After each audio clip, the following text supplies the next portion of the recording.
La bande-annonce du film Les Chevaliers du Zodiaque, prévue pour 2023, est sortie il y a quelque temps. L'occasion pour nous de revenir dessus. On voit ça ensemble.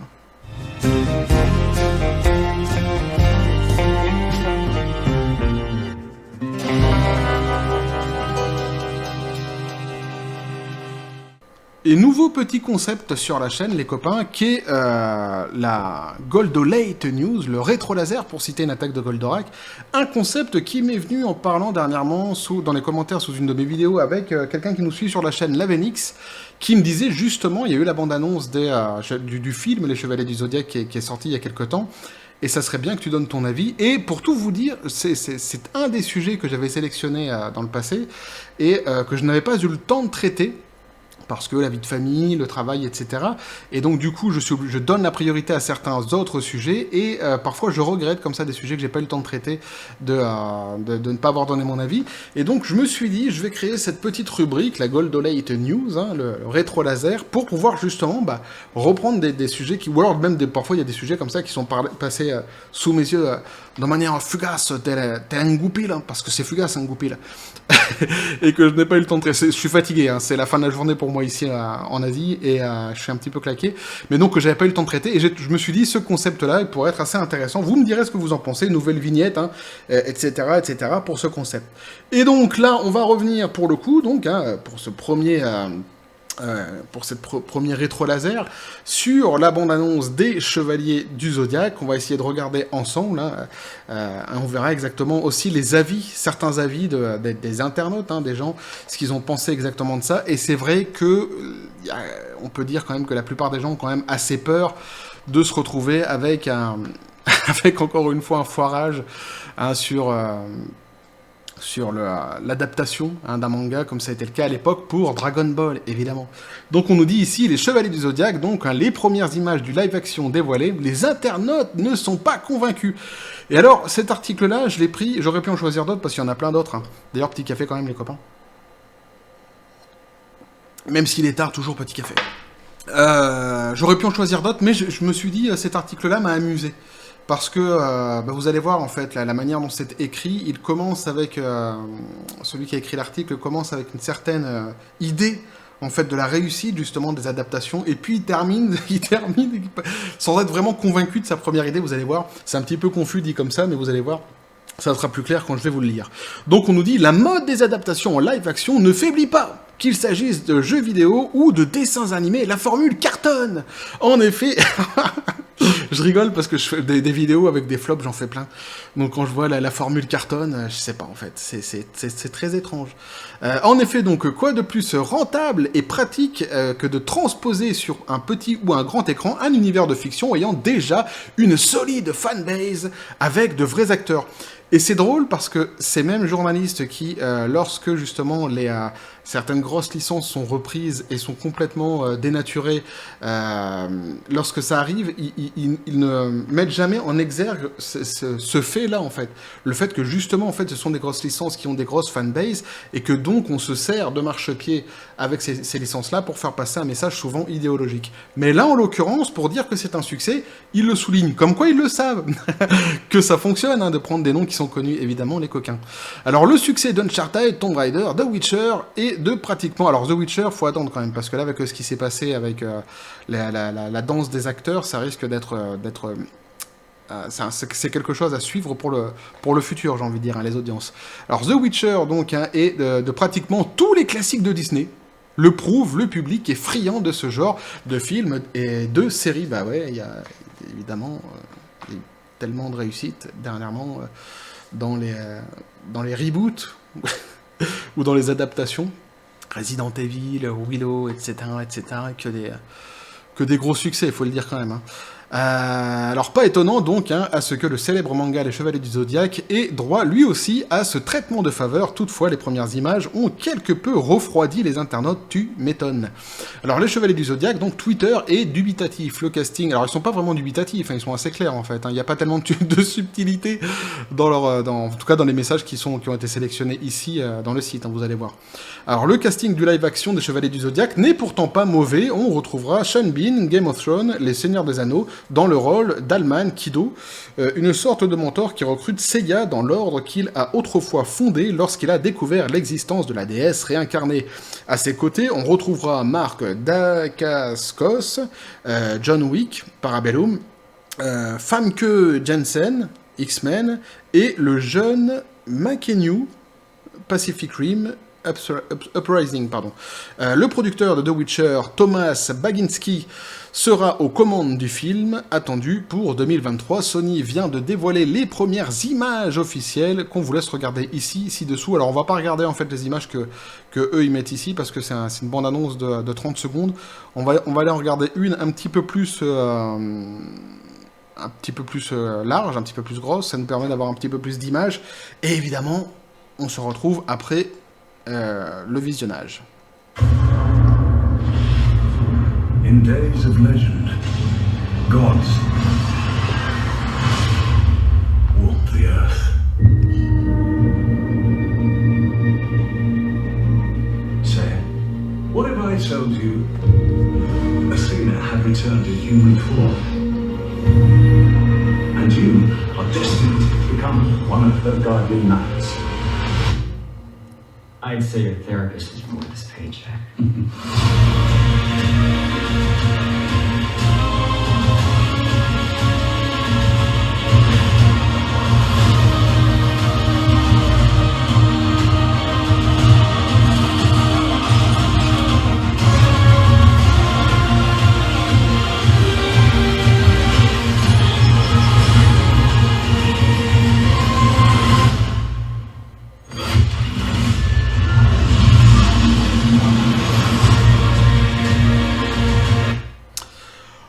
Voili, voilou.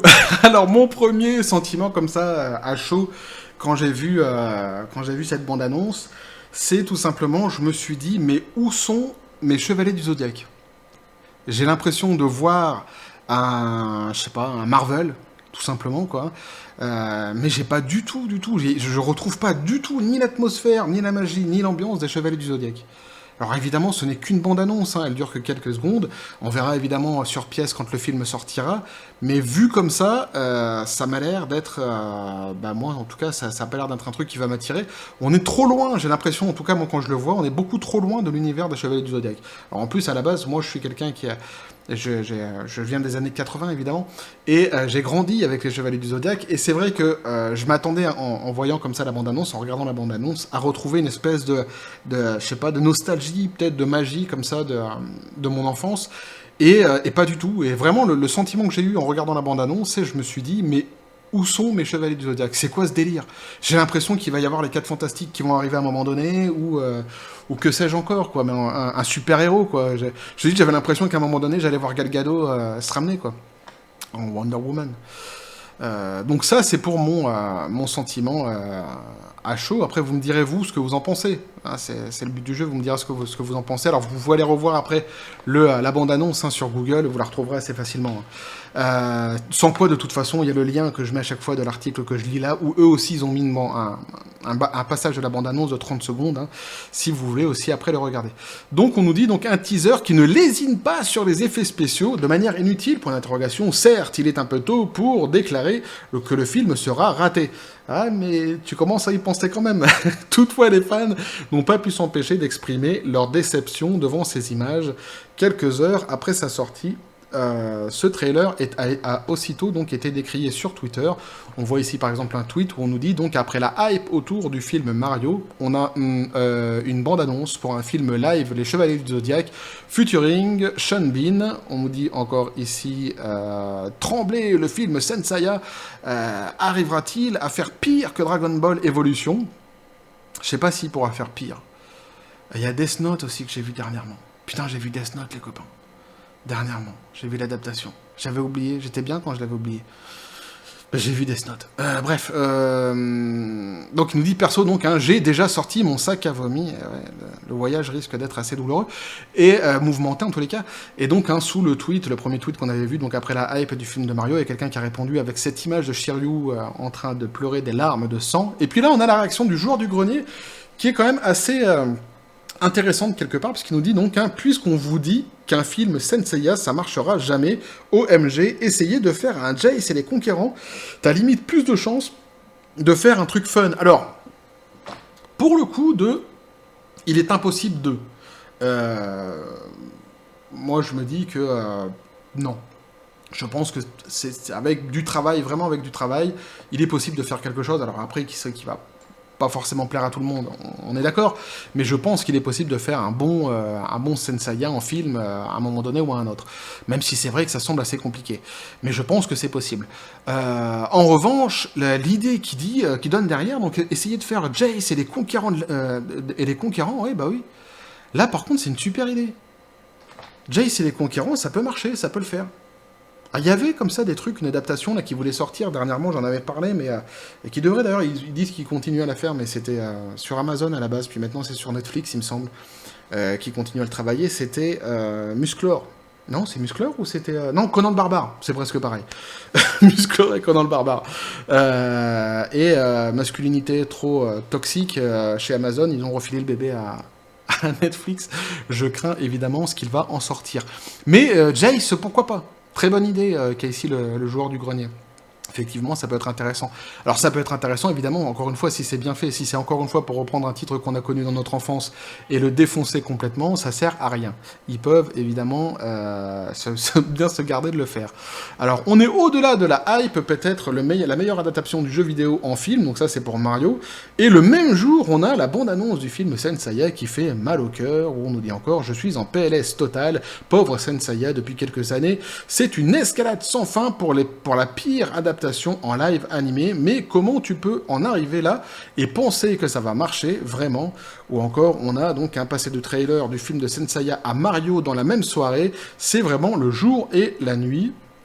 Ou ici encore, on a donc un tweet en anglais qui nous dit « Je ne sais pas quoi en penser, je n'ai même pas l'impression que c'est Senseiya. » Et en fait, c'est presque ce tweet-là qui me ressemble le plus. Et vraiment, je n'avais pas du tout l'impression de retrouver Senseiya dedans. Puis après, il y a quelqu'un qui nous dit « Orelsan a fait mieux ». Évidemment, pour faire un clin d'œil à une chanson d'Orelsan où il était habillé en chevalier du Zodiaque. Et donc l'article termine en disant, et c'est là que je rigole quand même, parce qu'au début, ils sont vachement confiants sur les adaptations ça cartonne, tout le monde en profite, et là ils nous disent... Encore un anime japonais mythique dont les fans craignent de découvrir une version live complètement ratée, peut-être parce que les studios américains ne sont pas les candidats idéaux pour ces adaptations? Point d'interrogation. Eh ben peut-être. Peut-être, effectivement. Alors, je sais pas si c'est une question des studios américains. Je pense que les studios américains sont capables de faire de très bonnes choses et aussi de très vilaines choses. Mais, comme quoi, les adaptations cartonnent pas tant que ça, puisqu'on peut se poser la question, d'ailleurs, à la fin de l'article, si les studios américains sont assez compétents, en fait, pour pouvoir travailler sur ce genre de sujet. En tous les cas, je comprends que dans l'article, il essaye surtout de tourner ça sur le côté anime, mais j'ai trouvé assez marrant, en fait, le début, comme ça, où il y a une espèce de tapis rouge qui est déplié pour toutes les adaptations qui sont faites dernièrement en nous disant que ça cartonne d'enfer, alors que moi je fais des vidéos quasiment toutes les semaines pour dire que c'est des gros flops. Dans tous les cas, les chiffres ne sont pas hyper bons pour beaucoup d'adaptations en ce moment. Bref, voilà ce que je pouvais vous dire donc sur ce premier volet de ce tout nouveau concept sur la chaîne, donc où je reprends comme ça des annonces qui sont passées il y a quelques temps. Alors moi vraiment, je vais attendre évidemment d'en savoir un petit peu plus, on verra le film ce qu'il va donner. Je pense que ça sent assez mauvais, moi c'est mon ressentiment à moi en tout cas en voyant la bande-annonce. Je pense que mon sentiment plutôt c'est que je ne retrouve pas, comme je l'ai dit, les Chevaliers du Zodiaque, ni la magie, ni l'ambiance, ni le truc qui fait que c'est les Chevaliers du Zodiaque, et j'ai vraiment l'impression de voir un Marvel tout simplement quoi. Donc là pour le coup moi je suis vraiment je suis plus que dubitatif pour reprendre un petit peu le terme de l'article sur ce sujet-là. Bref, voilà ce que je peux vous dire là-dessus les copains, n'hésitez pas à me dire ce que vous en pensez justement donc dans les commentaires, à vous abonner si le contenu vous a plu, à activer la petite cloche pour les prochaines notifications, à partager la vidéo, à balancer un like, vous avez mon Twitter et mon Facebook qui sont dans la description des vidéos. Sur ce les copains, je continuerai quand même si c'est des Goldolate News à vous dire, à la John Spartan, félicité. Et si le concept plaît, si vous trouvez ça amusant, je ferai peut-être un générique différent pour ces vidéos-là. Bref, et que la force soit avec vous.